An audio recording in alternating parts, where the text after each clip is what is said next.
Kailya, Ilocos, Gagayem, Ken, Kakabsat, na imbag na malaymi amin. Nagtugaw kayo, hapo.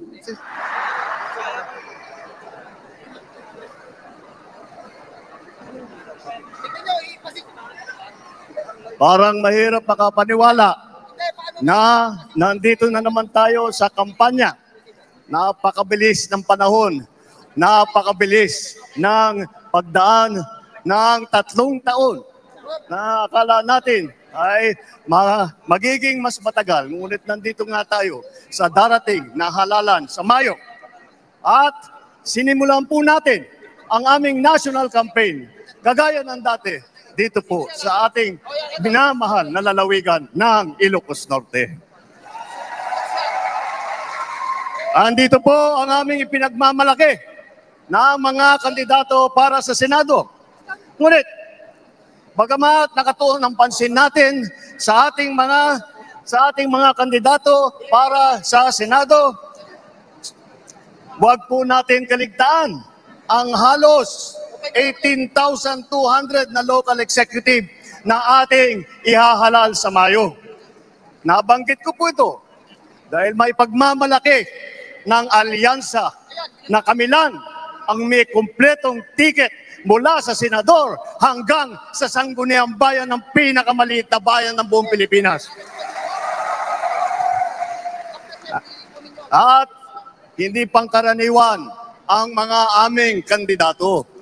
Hindi po kagaya ng mga nakikita natin sa mga iba't ibang partido.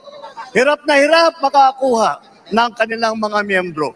Ang aming pong ipinagmamalaki at pinaglalaban ay subok na at matagal nang nagseserbisyo sa publiko. Hindi po ay naaawa rin po kuminsan sa ating mga katunggali dahil nagmamakaawa para makakuha ng mga malalakas at magagaling na kandidato. Di tulad ng iba, karampot lang ang kandidato. Dito po, buo kami. Hindi lamang buo sa numero, ngunit buo ang loob para ipaglaban ang kapakanan ng bawat Pilipino at ang buong Pilipinas. Kaya naman, nagtataka nga ako, parang yung mga iba na naging kandidato, nag-deliver lang yata ng suka, nabigyan na ng certificate of candidacy. Dahil wala ang ikukumpara sa ating mga kandidato.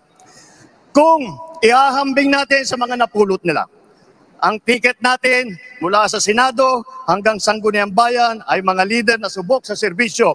Magandang record na pwedeng ipagmalaki kahit kanino. Kung kilatisin natin ng isa-isa, napakatingkad ng ating kakayahan, ng kanilang kakayahan at ang mga pambato para sa pagbabago. At kapag pinagsama kagaya nito na nangyari dito sa alyansa, ay lalong nakaka-impress ang kanilang pinagsamang lakas at galing. 8 po sa ating mga kandidato ay veteranong senador. Palitan ko na lang, matagal ng senador kasi pag veterano baka akalain nilang hindi lang luma kundi matanda.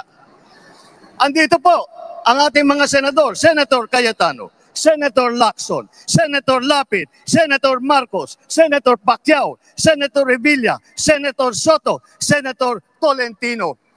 Pagpasok po sa Senado ng mga re-electionist sa Senado ay wala na pong OJT.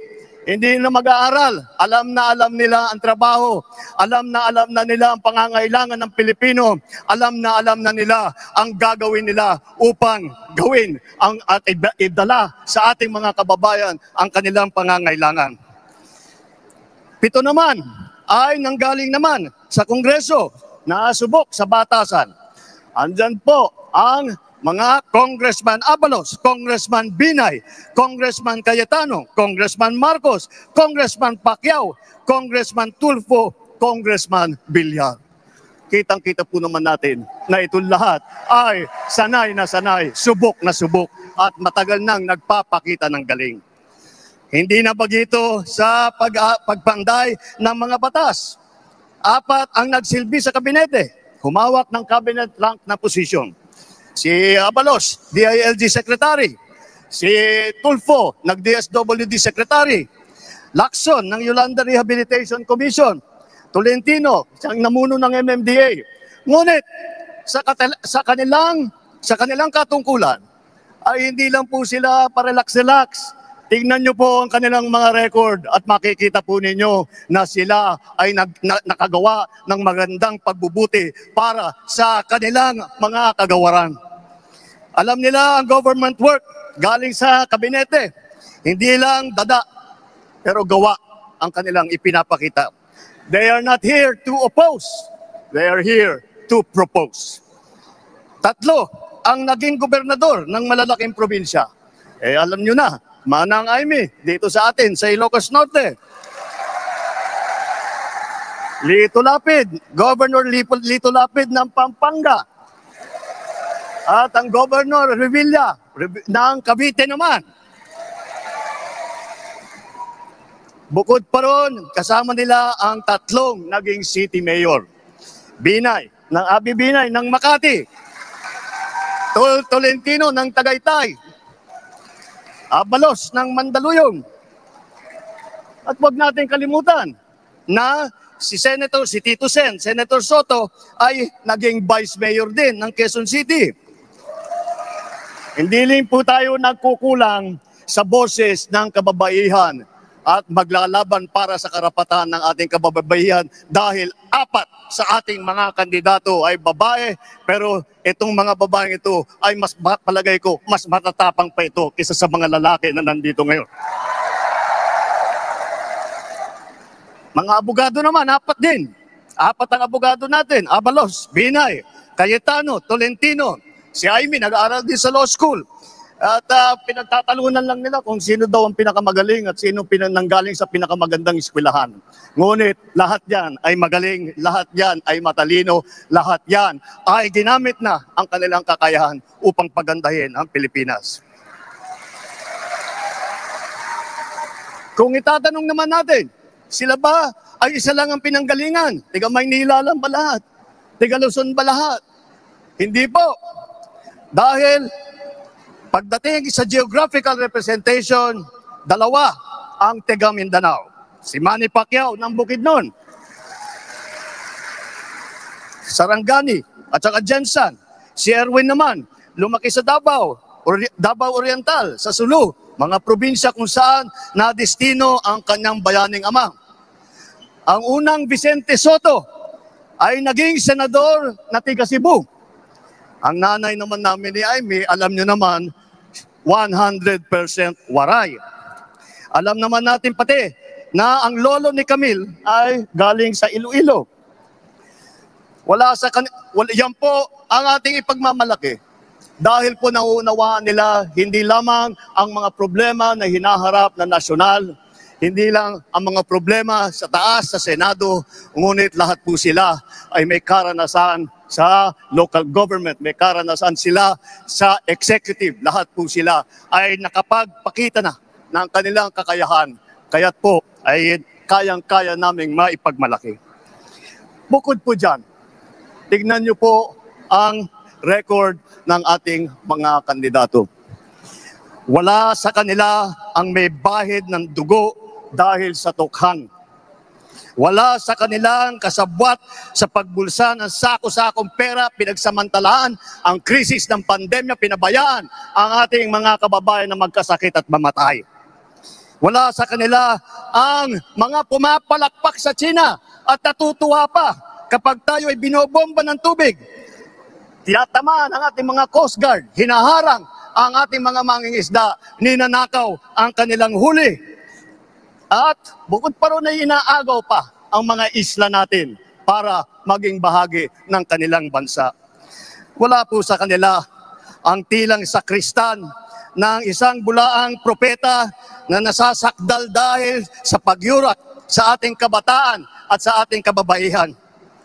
Wala sa kanila ang tagataguyod ng pugad ng krimen, ng sentro ng paglalapastangan ng mga kababaihan na mga pogo. Tayo ngayon ay nasa sangandaan ng ating paglalakbay bilang isang malayang bansa. Bilang isang sambayanang may dangal, may sipag at may talino. Tayo ba ay papayag na babalik sa panahon gusto ng kung kailan gusto ng ating mga liderato maging probinsya tayo ng China?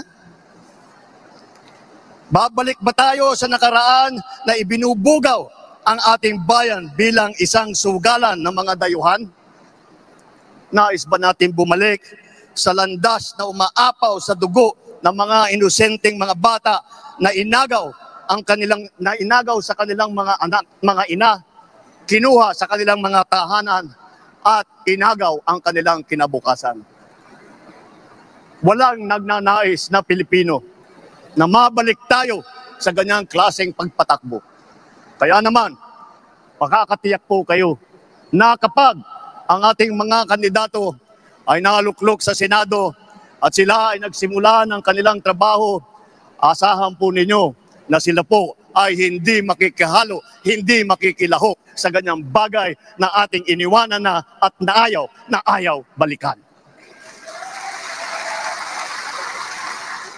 Ito po ang aming ipinagmamalaki.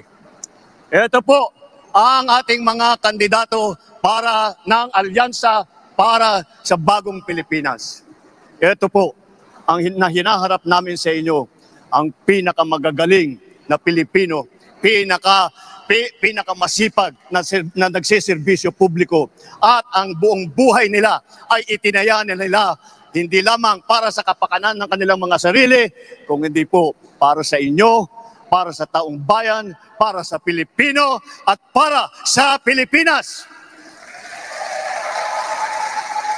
Kaya sa darating na Mayo po, huwag nyo na pong tignan ang mga ibang mga pangalan.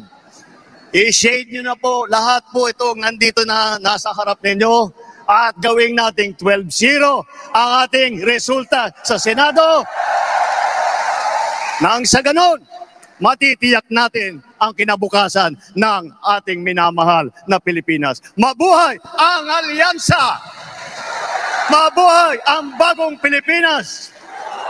Mabuhay tayong lahat. Maraming salamat, Diyos. Di na kada kayo aming